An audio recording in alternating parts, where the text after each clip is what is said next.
Olá pessoal, vamos ao nosso estudo bíblico. Vamos estudar nesta oportunidade Carta aos Filipenses, capítulo 2, do verso 5 até o verso 11.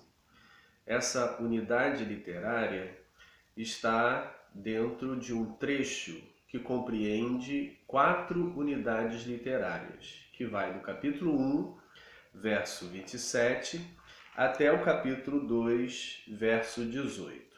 Esse trecho, contendo 4 unidades literárias, é formado por uma exortação, é um texto exortativo. Assim, esta terceira unidade que vamos estudar neste momento, do verso 5 até o verso 11, temos que considerar que do verso 6 ao verso 11 é um hino cristológico. Então, dentro dessa terceira unidade literária, num trecho exortativo, temos um hino cristológico, de culto, de exaltação, de doutrinação a respeito da pessoa de Cristo. Quem é Jesus Cristo? Como ele é apresentado? O hino em si mesmo, no seu conteúdo, não tem um objetivo exortativo. O seu objetivo é a apresentação de Jesus. Quem é Jesus? Que é apresentado no hino em 2 movimentos. Um, no seu rebaixamento, numa ação ativa do próprio Cristo, e no segundo momento, do verso 9 até o verso 11, numa função passiva, em que Deus o exalta. Assim, o hino pode ser dividido em 2 partes: o rebaixamento de Cristo, a exaltação de Cristo. No rebaixamento, mostra-se a sua atividade, a sua ação, o seu desejo, a sua prontidão, a sua atitude. Ele toma a decisão de rebaixar-se. E na segunda parte, a sua elevação, ele então ocupa uma função passiva. Não é ele que se exalta, mas ele é exaltado por Deus. Assim, o hino visa enaltecer a pessoa de Cristo no seu rebaixamento e na sua exaltação, mostrando, a partir da segunda parte, a sua exaltação, que Jesus Cristo é o Filho de Deus, o enviado de Deus, e que o seu rebaixamento não denigre a sua imagem, pelo contrário, mostra uma atitude própria de semelhança com o homem. No entanto, esta terceira unidade literária, composta na sua maior parte por um hino, apenas um versículo estaria fora do hino, que é o verso 5, que vai fazer a apresentação e a ligação entre o trecho exortativo com o hino.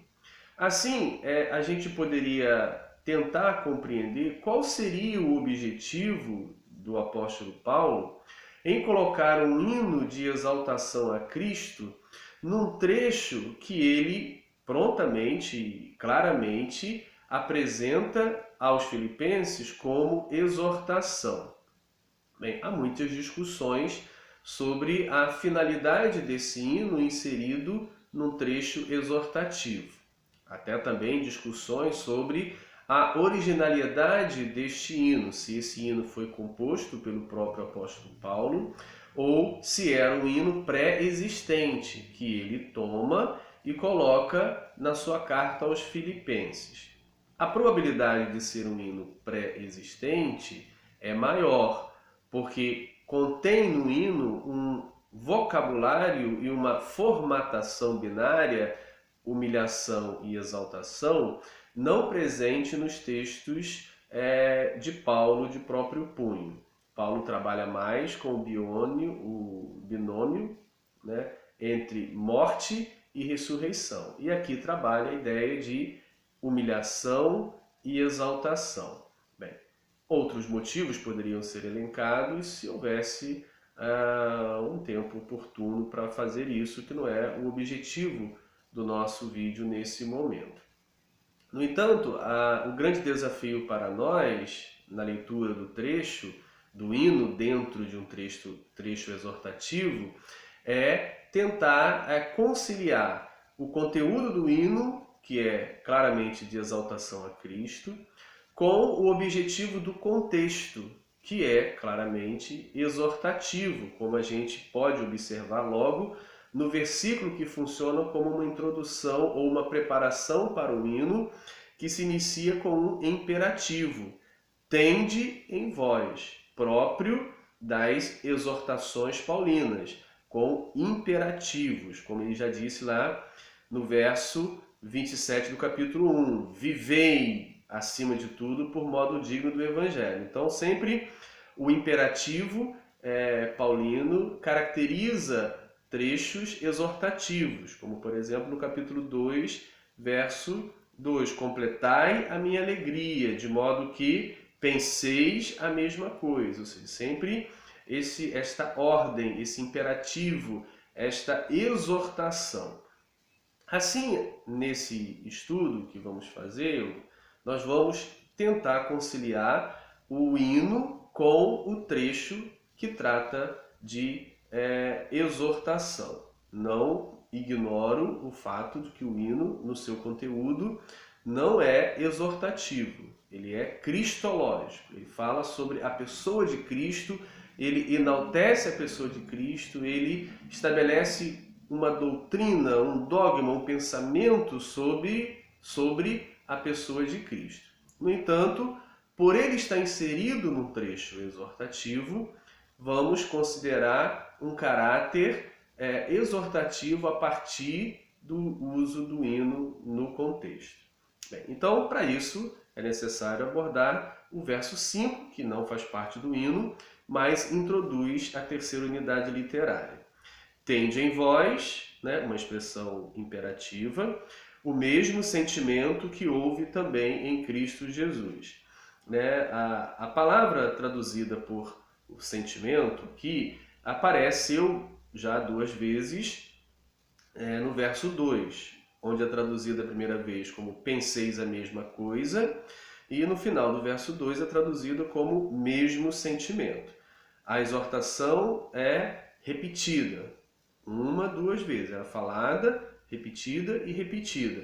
Tende o mesmo sentimento, pensem a mesma coisa. E agora, quando ele diz aos filipenses, e aí a gente já deduz que há uma divisão, como ele mesmo vai apontar no verso 3, nada façais por partidarismo ou vanglória.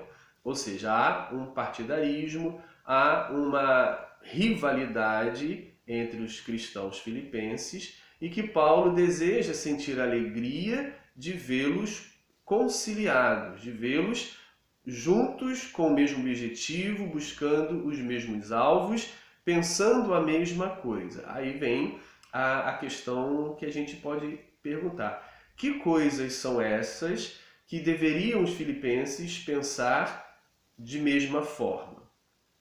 A gente vai tentar fazer a resposta ou entender a resposta a esta pergunta dentro do próprio hino, descrevendo a ação de Cristo no seu primeiro momento, aquela ação que depende dele de rebaixar-se, que então na sua função ativa tem um certo espelho ou exemplo para nós também naquilo que compete a cada um de nós numa função ativa, numa ação que depende de nós mesmos. Bem, o final da segunda unidade literária, que vai do verso 1 até o verso 4, pode ajudar a gente a entender a razão deste hino estar presente aqui. Ele diz: não tenha cada um em vista o que é propriamente seu, também cada qual o que é dos outros. E no final do verso 3, ele diz: considerando cada um os outros superiores a si mesmo. Bem, então eu acho que essas afirmações, essas exortações de Paulo sobre os filipenses deveriam considerar o outro superior a si e que deveriam buscar o interesse dos outros, muitas vezes em detrimento dos próprios interesses.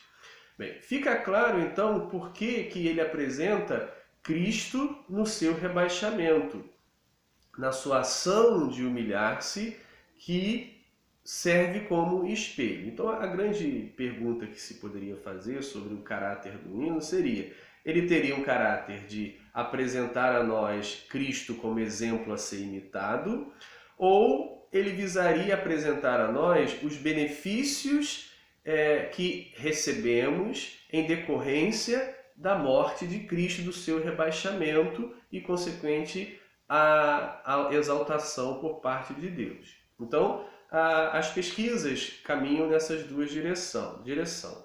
Ou o objetivo é trazer aos filipenses uma referência a partir de Cristo a ser imitada, ou Paulo visa apresentar aos filipenses a morte de Cristo, o rebaixamento de Cristo, como um benefício, uma inserção numa nova realidade a partir de Cristo.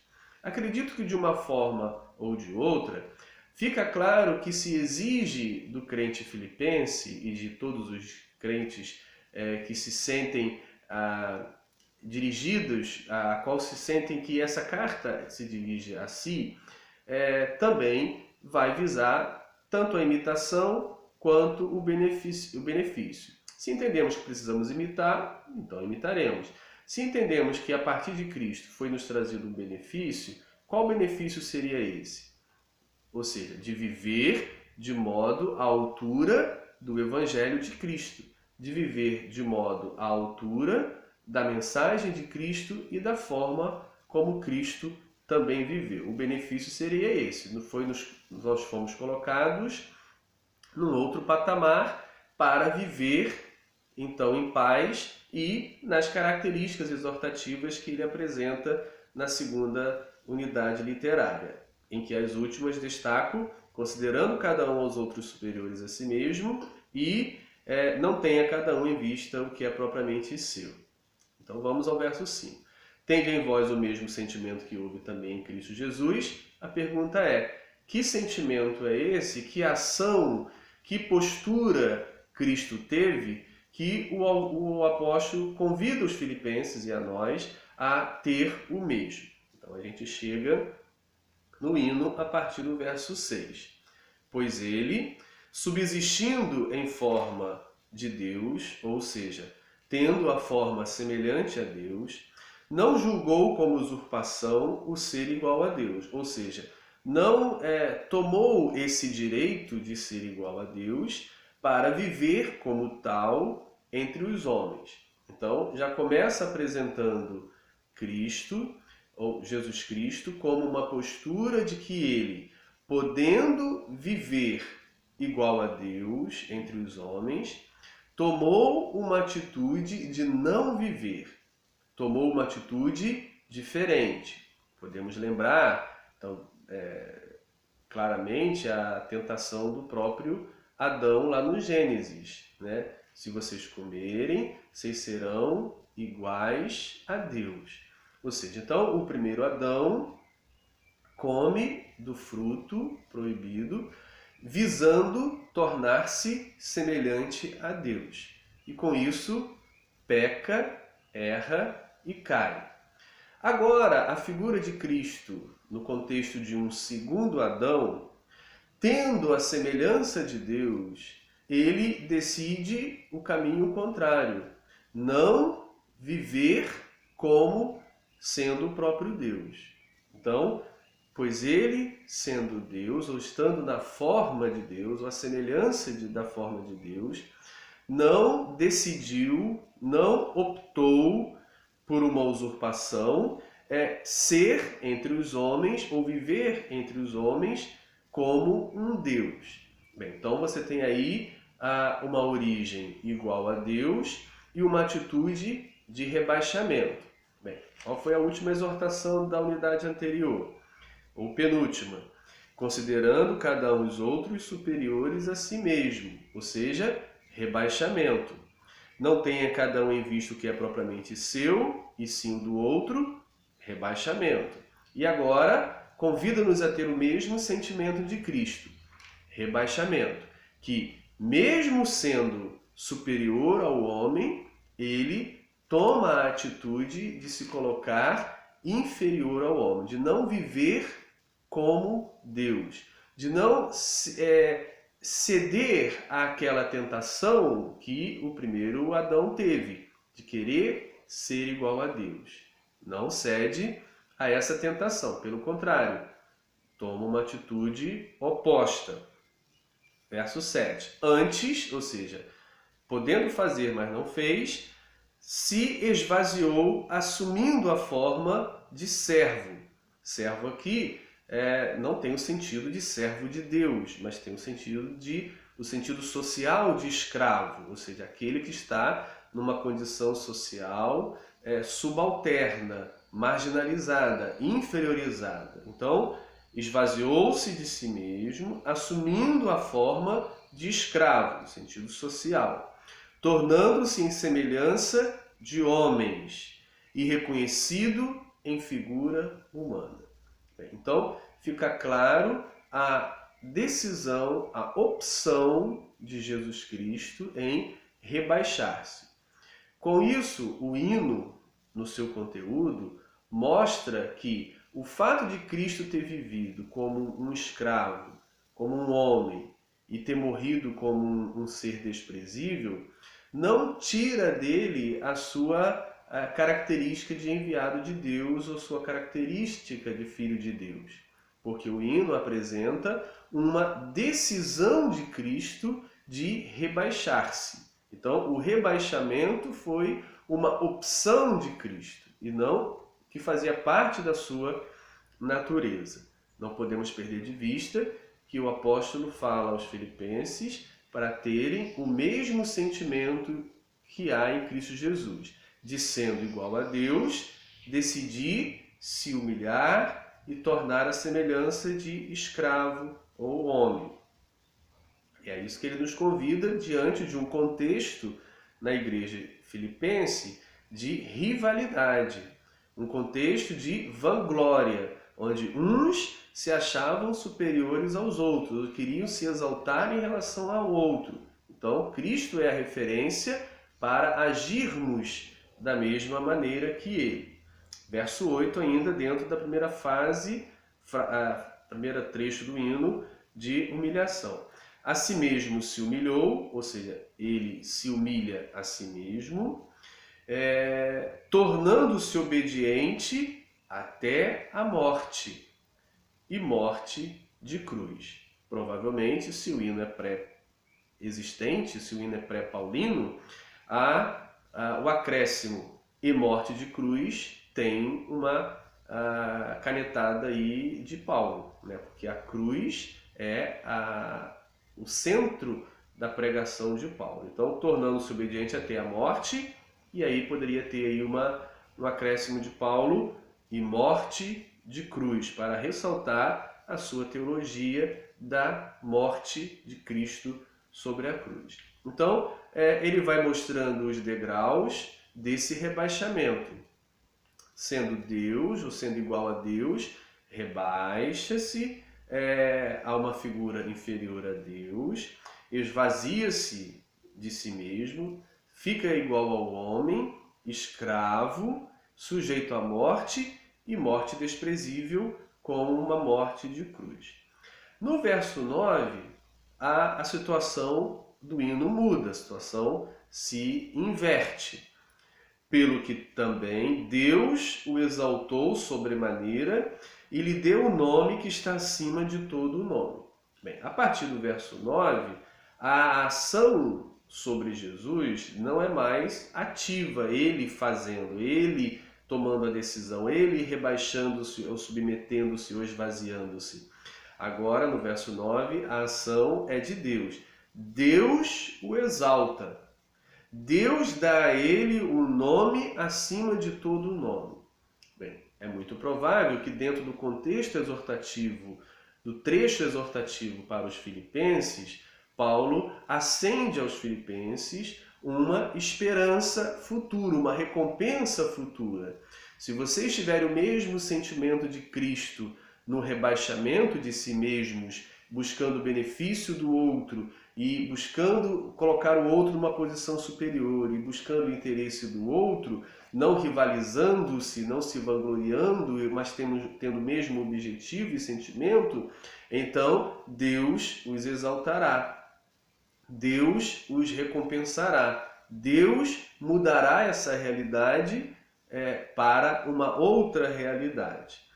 Não podemos esquecer também que dar a Cristo um nome acima de todo nome, a gente precisa compreender o sentido de dar nome ou do nome na antiguidade.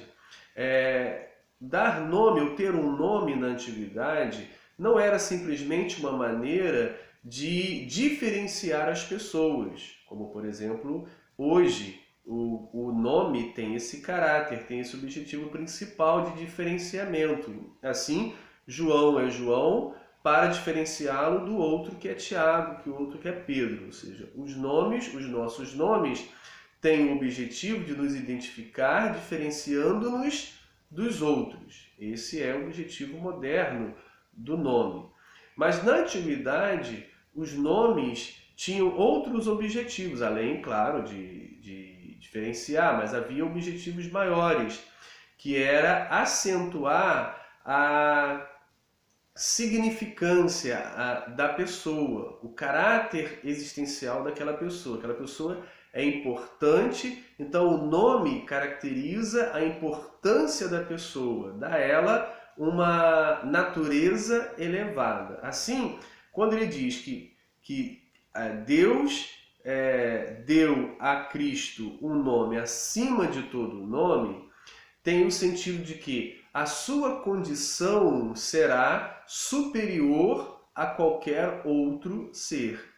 Então, dar um nome acima dos outros nomes significa tornar uma pessoa mais exaltada do que as outras pessoas, porque o nome, na antiguidade, tem o sentido de exaltação, de importância, e não apenas de diferenciamento. Verso 10.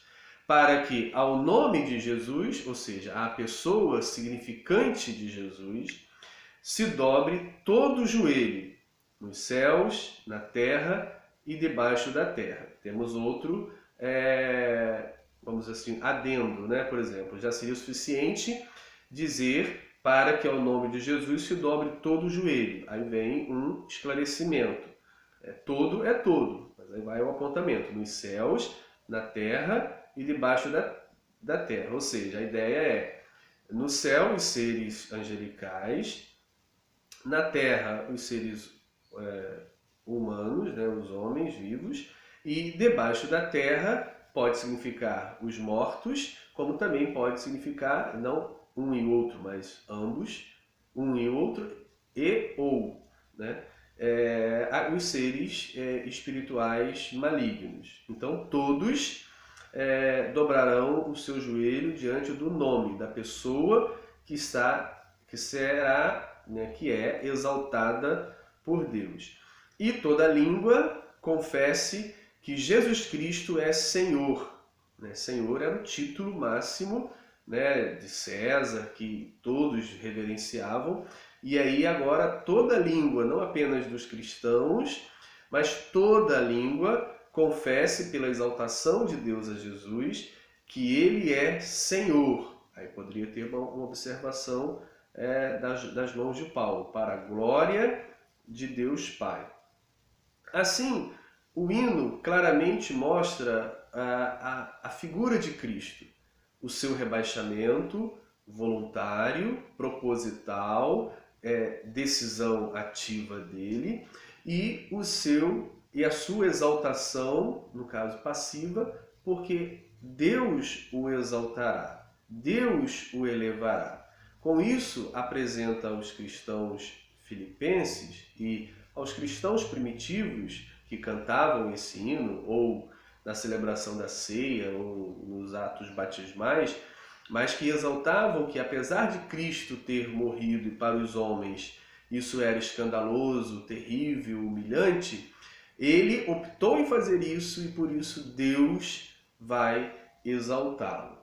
Esse hino de exaltação à figura de Cristo dentro de um contexto exortativo, apelando aos filipenses e a nós, leitores e discípulos de Jesus, a ter o mesmo sentimento que houve também em Cristo Jesus, então nos chama, nos convida a abordar a primeira parte do hino. Porque o sentimento de Cristo Jesus está expresso na primeira parte do hino, na parte em que ele se rebaixa. Porque a segunda parte, que Deus o exalta, não é um sentimento de Cristo, e sim uma ação de Deus que Cristo sofre. Assim, do ponto de vista exortativo, o sentimento de Cristo que precisamos imitar é a postura de rebaixamento, de humilhação, de sermos humildes, que está de acordo com a unidade literária anterior dos versos 1 até a 4, que ele justamente coloca essa exortação aos filipenses de serem humildes, de não brigarem, de não disputarem partidos entre si, mas que busquem o interesse do outro, considerando o outro superior a si mesmo. Assim, Cristo, sendo igual a Deus, não quis impor essa condição diante dos homens enquanto aqui viveu, mas optou por um caminho de humilhação, de rebaixamento, e assim o apóstolo convida, na sua exortação aos filipenses,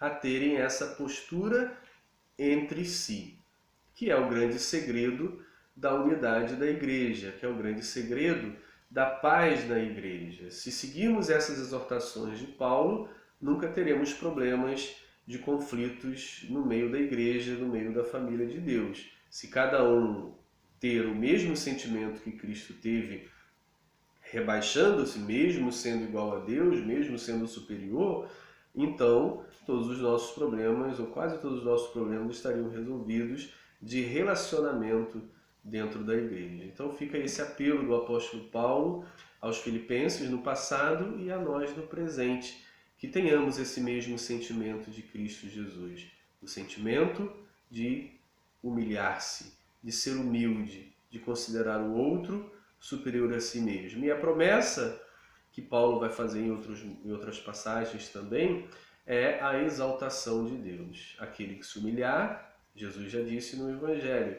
será exaltado. Os últimos serão os primeiros e os primeiros serão os últimos. Assim, no Evangelho, convida-se aquele que é primeiro a humilhar-se como sendo o último. Aquele que é exaltado no mundo, que ele tome uma postura de humilhação, porque assim, esse era o sentimento de Cristo. E esse sentimento de Cristo deve estar presente na Igreja de Cristo. Um abraço.